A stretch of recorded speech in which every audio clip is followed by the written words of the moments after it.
The resonance bridge.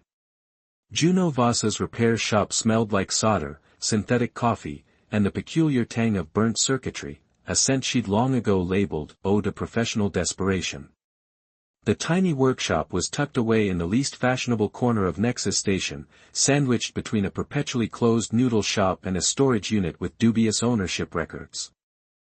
She was elbow-deep in a malfunctioning envirofilter, cursing softly as her microprobe slipped for the third time, when the station-wide announcement blared through her workshop. Attention all qualified engineering personnel. Report to Docking Bay 12. Priority code Amber. This is not a drill. Repeat, all qualified engineering personnel to Docking Bay 12. Juno glanced at her reflection in a nearby polished panel.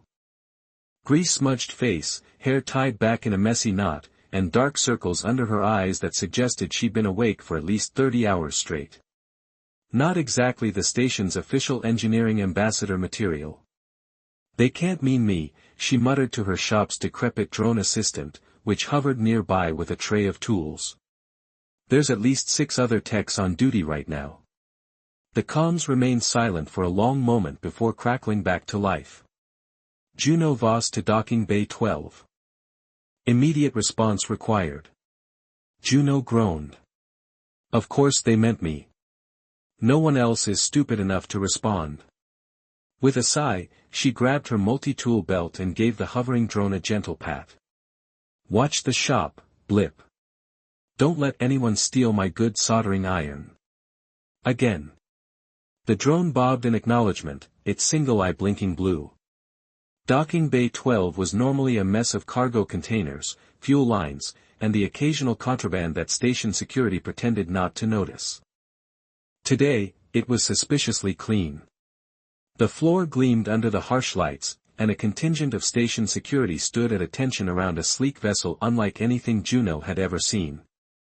The ship was organic in design, its hull a deep indigo with swirling patterns that seemed to move beneath the surface. It looked less manufactured and more grown, like a living thing that had decided to become a spacecraft. Station Director Phelps, a man whose expression perpetually wavered between annoyed and constipated, spotted Juno and rushed over. Voss. Finally. We have a diplomatic situation. He lowered his voice. The visitor specifically requested our best tech. Something about a malfunctioning prosthetic. And you thought of me? I'm flattered, Director, but I mostly fix coffee machines and waste processors. Phelps's eye twitched. The visitor rejected our medical staff and 3 of our certified engineers already. Apparently broke one of our diagnostic units with a single gesture. He leaned closer. It's a Dravine warrior. Juno's stomach dropped. The Dravine were legendary, a species of disciplined warriors with a code of honor so complex it had its own academic field of study. They were also notoriously private about their technology, which was rumored to be centuries ahead of human engineering. Perfect, she muttered. Just what I needed today. Before she could protest further, the ship's entry portal dilated open with a soft musical tone. From within emerged a figure that made Juno momentarily forget how to breathe. The Dravine stood nearly 7 feet tall, with copper-toned skin that seemed to shimmer with an internal luminescence. Geometric patterns traced across their exposed forearms and neck, glowing a soft teal. Their features were sharp and angular, with eyes like polished obsidian that reflected light in prismatic patterns. A mane of what looked like crystalline filaments cascaded down their back, tinkling softly with each movement. But most striking was the prosthetic arm, from shoulder to fingertips, a masterpiece of alien engineering. The limb was composed of interlocking segments that flowed like liquid metal, embedded with circuitry that pulsed with internal light. Currently, however, the arm hung rigid at the Dravine's side, the fingers locked in a half-curl, occasional sparks dancing between the joints. You are the technician. The Dravine's voice was deep and melodic, each word precisely articulated. Juno swallowed. That would be me. Juno Voss, repair specialist. I am Kethnara, 3rd blade of the Crimson Constellation. The Dravine made a gesture with their functioning hand that might have been a greeting. My quantum prosthesis has malfunctioned. You will repair it. Not a request. A statement of fact. I'll take a look, Juno said, trying to sound more confident than she felt. But I should warn you, I've never worked on Dravine tech before. Kethnara's obsidian eyes fixed on her with unnerving intensity. You have compatible neural patterns. You will suffice. Juno blinked. I have what now? My ship's scanners detected it when I approached the station. It is unusual in a human. Director Phelps cleared his throat. We've prepared the medical bay for. We will use the technician's workspace, Kethnara interrupted. Your medical equipment is insufficient. Phelps opened his mouth, closed it, then nodded. Of course. Voss, keep me updated. He gave her a look that clearly communicated, don't screw this up or we're all dead. Back in her cluttered workshop, Juno felt even more out of her depth. The Dravine warrior looked comically out of place among the piles of spare parts and half-finished repair jobs. So, Juno said, clearing off her workbench, when did the malfunction start? Kethnara remained standing, statuesque and proud. During my last combat trial. The arm hesitated. Then locked. Combat trial, right. And this, she gestured to the prosthetic, is quantum integrated? As in, it links directly to your nervous system and probably doesn't follow any engineering principles I understand. It is forged from living metal, bonded to my neural pathways and spirit resonance. It is both weapon and honor. Spirit resonance. Great. Juno ran a hand through her hair. No pressure at all. She selected a neural interface scanner from her tools and approached the arm cautiously. May I? Kethnara extended the rigid limb toward her. The moment Juno's scanner touched the surface, it sparked violently and died with a pitiful whimper. Okay, she said, shaking her stinging hand. That's new. The quantum field is rejecting foreign interference, Kethnara stated calmly, as if this were obvious. You might have mentioned that before I fried my best scanner. I did not expect it to reject you. Was that confusion in the warrior's voice? Juno sighed and reached for an older, more specialized tool, a neural probe she'd modified for particularly tricky jobs. Let's try something a little more delicate. This time, when she touched the prosthetic, something extraordinary happened. Instead of rejecting the probe, the arm seemed to welcome it. The circuitry pulsed brighter, and Juno felt a strange tingling sensation travel up her own arm. Whoa, she whispered. The diagnostic readout on her tool displayed rapidly changing symbols, some familiar, others completely alien. But somehow, Juno understood them. It was like reading a language she'd never learned but instinctively comprehended. The resonance accepts you, Kethnara said, watching her with newfound interest. This is unprecedented. Juno's mind raced as she interpreted the data. Your arm isn't malfunctioning, it's evolving. The quantum matrix is trying to reconfigure, but something's blocking it. She pointed to a pattern in the readout. See this oscillation? It's like two competing programs. Kethnara's crystalline hair chimed softly. The harmony and the command. They should synchronize, not compete. Well, they're definitely not in harmony. Juno set down her tool and thought for a moment. I need to custom build an interface bridge. Something that can speak to both sides of the system.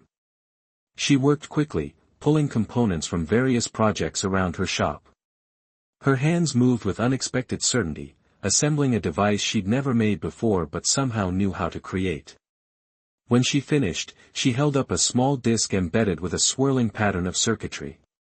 This should help, she said, though she wasn't entirely sure how she knew that. Kethnara extended the rigid arm again. Juno carefully placed the disc against the wrist joint, where the conflict seemed strongest. The effect was immediate. The arm shuddered, then relaxed. The locked fingers uncurled gracefully, and the entire limb seemed to sigh as the light pattern stabilized into a harmonious flow.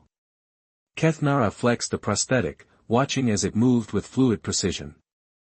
Then, with a subtle thought command, the arm transformed, plates shifting and realigning until the hand became a gleaming blade that hummed with energy. Functionality restored, the warrior said, returning the arm to its normal configuration. You have honored me with your skill, Juno Voss. Juno exhaled, not realizing she'd been holding her breath. Just doing my job. No. Kethnara's tone was sharp. What you did was beyond mere repair. You synchronized with quantum resonance. No human has ever done this. Lucky guess. There is no luck in resonance. Kethnara studied her with those unfathomable eyes. You recognized the language of the prosthesis. You understood its song. Before Juno could respond, the floor beneath them trembled slightly. The lights in the workshop flickered, and Blip, her drone assistant, spun in agitated circles. What was that? She asked. Kethnara went very still. The station contains old technology. Very old. And it has awakened to your resonance. I'm sorry, what? Another tremor, stronger this time. A panel on Juno's workshop floor, one she'd always assumed was just part of the standard station architecture, began to glow with the same teal patterns as Kethnara's prosthetic. The ancients were here, the warrior said softly. And you have called to them. Juno stared at the glowing panel. I didn't call anything. I was just fixing your arm. No, Juno Voss. Kethnara's voice took on a reverent quality. You were forging a bridge. And now, we must see where it leads. The panel slid open, revealing a passage downward that definitely wasn't on any station schematic Juno had ever seen. Cool, blue-green lights spilled upward, illuminating their faces. Oh no, Juno said, backing away. No, no, no. I don't do mysterious alien passages. I fix things. That's it. Kethnara fixed her with that penetrating gaze. You have already stepped onto the path. The resonance has chosen you. Can it unchoose me? That, said the warrior, moving toward the opening, is not how destiny functions. As if in response, another tremor shook the workshop, stronger than before.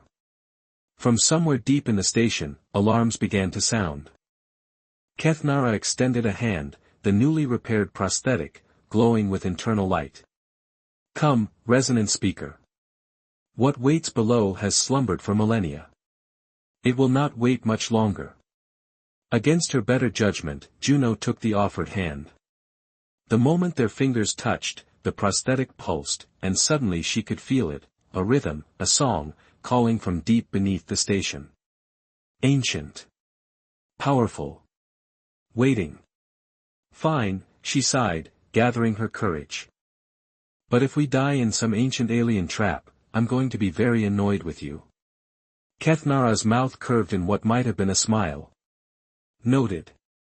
Together, they descended into the unknown depths, the passage sealing behind them as the first step of their journey, and Juno's transformation began. The Awakening Protocol. The passage beneath Juno's workshop plunged deeper than she thought possible, spiraling through layers of station infrastructure that didn't appear on any official schematics. Teal light flowed along the walls like water, responding to their presence, brightening when they approached, dimming as they passed. This station was built on the ruins of something far older, Kethnara said, their voice echoing in the narrow corridor. My people have legends of places like this. Nexus points where the ancestors left their legacy. Ancestors? Juno asked, ducking beneath a hanging cable. You mean whoever built this? The resonance architects. They vanished eons ago, but their technology remained, scattered across the cosmos like seeds. My people's quantum prosthetics are derived from fragments of their knowledge. Juno's hand tingled where she had touched Kethnara's arm. And apparently I'm compatible. More than compatible, the warrior replied. You are attuned. A rare gift. The passage widened suddenly, opening into a vast chamber that defied the spatial limitations of the station above. Soaring crystalline columns supported a domed ceiling etched with swirling constellations. The floor was a mosaic of what looked like liquid metal, shifting patterns rippling outward from their footsteps. In the center stood a ring of curved pillars, each pulsing with inner light, surrounding a floating pedestal that held a single object, a crystalline sphere the size of a human fist. "Okay," Juno whispered, "this definitely violates several station building codes." Kethnara approached the ring reverently. "The resonance core. I thought they were only myths." The sphere began to rotate as they approached, spinning faster until it hovered a few inches above the pedestal. Light erupted from its surface, scanning them both with a grid of teal energy. A voice filled the chamber, not heard with ears but felt in bone and blood. "Compatibility detected. Initiating awakening protocol." The floor beneath them surged. The liquid metal rose in tendrils, wrapping around Juno's ankles. "What's happening?" she gasped, trying to step back. "The core is testing you," Kethnara said calmly. "Do not resist." Easy for them to say. The metal wasn't climbing up their legs. The tendrils reached Juno's waist, then chest, finally brushing against her fingertips. The moment they touched her hands, the sensation changed from cold metal to warm energy. Information flooded her consciousness, star charts, equations, concepts that her mind shouldn't be able to comprehend yet somehow did. I see." She stammered. "Networks. Connections between worlds. Resonance paths linking everything." The sphere pulsed brighter. "Resonance bearer identified. Protocol active. Nexus integration commencing." The metal retreated from Juno's body, flowing back to the floor, but the information remained, a vast network now imprinted in her mind. She staggered, and Kethnara caught her with their prosthetic arm. "You have been chosen," they said, something like awe in their voice. "Chosen for what, exactly?" Juno asked, her head spinning. Before Kethnara could answer, the chamber trembled. Not the gentle vibration from before, but a violent shake that sent dust cascading from the ceiling. "Warning. External breach detected. Defense protocols initiated." "That can't be good," Juno muttered. Kethnara's prosthetic arm transformed, the hand reconfiguring into something resembling a weapon. "We have company. Hostile company." The chamber's entrance sealed shut, liquid metal flowing to block the passage they had used. A new opening appeared on the opposite wall, revealing a different path. "Evacuation route established. Protect the bearer." "Bearer of what?" Juno demanded. "Will someone please explain what's happening?" Kethnara pulled her toward the new passage. "The explanation can wait. Survival first." They raced through the new corridor, which spiraled upward. Juno's mind buzzed with the newly implanted knowledge. She could somehow sense the layout of the hidden complex, as if a map had been downloaded directly into her brain. "This way," she said, taking the lead at a junction. "It connects to an emergency shaft in cargo section F." "How do you know?" "I don't know how I know. I just know." Another violent tremor shook the corridor. Behind them, the sound of metal striking metal echoed through the passage. "Someone's cutting through the chamber's defenses," Kethnara said grimly. "We must hurry." They emerged into a seldom-used storage area of the station. Juno immediately recognized it. They were only 2 sections away from the docking bays. The station-wide comms crackled to life, "Security alert. Unknown hostiles have breached docking bay 3. All civilians evacuate to designated shelters." "This is not a drill. They're after the resonance technology," Kethnara said. "And now, they're after you." "Me? Why me?" "Because you're the bearer now. You can access and activate resonance nexus points across the galaxy." Juno's newly enhanced mind pieced it together. The sphere, it made me some kind of key. More than a key. A catalyst. The technology responds to you, bonds with you. As if to demonstrate, the lights in the corridor flickered, then stabilized to a brighter intensity as Juno passed beneath them. A nearby terminal activated spontaneously, displaying schematics of the station. "This is insane," she muttered. "Yesterday I was just fixing garbage processors. Yesterday you were sleeping to your potential." Kethnara checked the corridor ahead. "Now we need to reach my ship. It's our only chance of escape." "Escape? I can't leave the station. My shop, my life, will not exist if the raiders capture you. They will extract the resonance data, regardless of whether you survive the process." Another explosion rocked the station, closer this time. Over the comms, the sounds of weapons fire could be heard. "Fine," Juno conceded. "Lead the way." They moved cautiously through the service corridors, avoiding the main thoroughfares. Twice they had to hide from security teams rushing toward the disturbance. As they approached Docking Bay 12, Juno felt a strange tug in her mind, an awareness of the raiders' positions. "3 hostiles ahead," she whispered. "By your ship's entrance." Kethnara gave her a curious look. "The resonance network allows you to sense them?" "I think so. They feel wrong. Discordant." The Dravine warrior's prosthetic arm reconfigured again, this time becoming a more complex weapon configuration. "Stay behind me." What followed was a blur of motion and precision. Kethnara moved with supernatural grace, neutralizing the 3 guards before they could react. They weren't killed, the Dravine strikes were calculated to incapacitate, but they wouldn't be waking anytime soon. The ship responded to Kethnara's presence, its entry portal dilating open. Inside, the vessel was even more organic than it had appeared from the outside. Controls pulsed with living light, and the walls seemed to breathe. "Secure yourself," Kethnara instructed, interfacing with the ship's navigation system. "Departure will be abrupt." Juno found a seat that molded itself to her body as she sat. "What about authorization? The station won't just let us. They will not have a choice." The ship hummed to life, systems activating in harmonious sequence. Outside, alarms blared as the docking clamps released automatically, responding not to station commands but to some override Juno could feel emanating from herself. "I'm doing this," she realized. "The station is listening to me." "The resonance flows through all technology," Kethnara confirmed. "Ancient or modern. It is the universal language of creation." The ship detached from the station and accelerated smoothly into space. On the view screen, Juno could see other vessels, angular, aggressive ships with weapons ports glowing hot, pursuing from the station. Raiders, Kethnara identified. Scavengers who hunt resonance technology. They detected the awakening.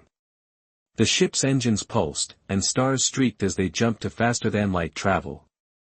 The raiders fell behind, unable to match their speed.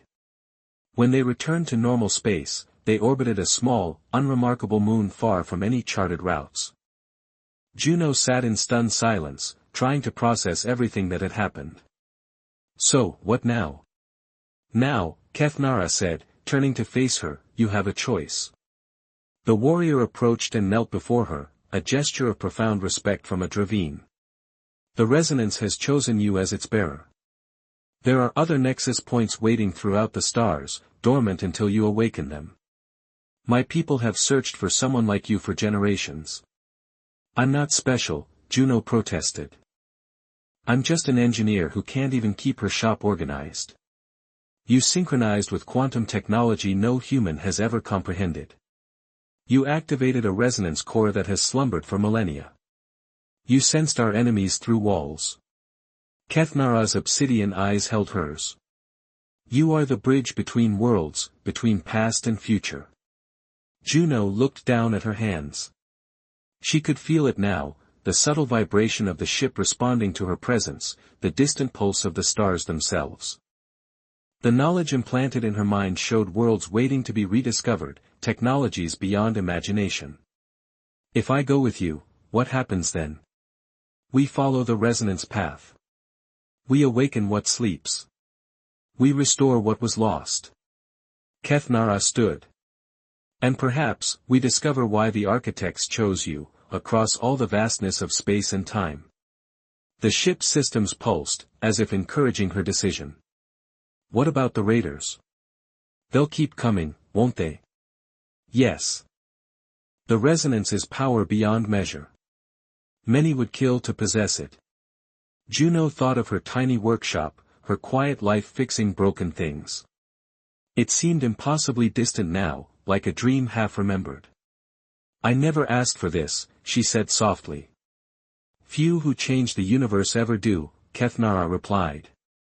Juno closed her eyes, feeling the gentle tug of distant nexus points calling to her. With her new awareness, she could sense them scattered across the galaxy, waiting, patient, ancient. She opened her eyes and met the warrior's gaze.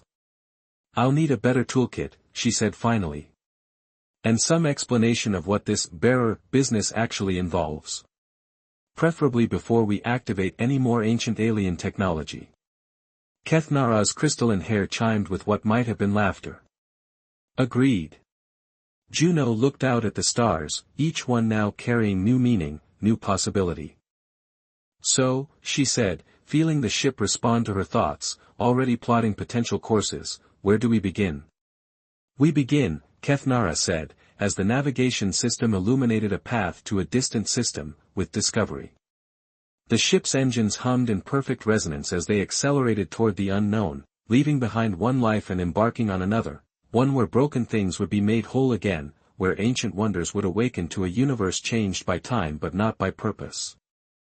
And at the center of it all, an engineer who had only wanted to fix a broken arm, now tasked with repairing connections across the cosmos itself.